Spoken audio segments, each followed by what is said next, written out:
Ano-ano na nangyayari sa mundo kaya yung mga damit na ayaw mong suotin, i-flex na yan. Life is too short, ika nga. So nabili ko lang to dito, sobrang mura lang niya. Nagulat rin ako sa presyo kasi pagkarating sa akin, ang ganda ng quality niya, best. Grabe. Akalain mo ba na hindi branded yan? Pero yung quality niya, grabe, ang ganda talaga. Napaka-elegante ng style niya. Kita niyo yan? So ito, connected na po yan na. Ayan na. Tapos skirt dito. For reference nga pala, medium yung size na kinuha ko.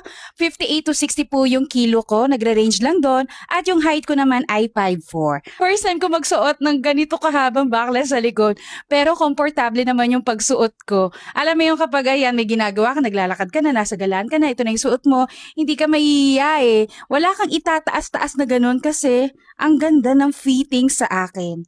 Grabe, kaya kung gusto mo rin nito, ayan yung yellow basket, at meron siyang color black pala ha, dahil nagustuhan ko yung quality nito, okay siya sa katawan ko, komportable akong gumalaw.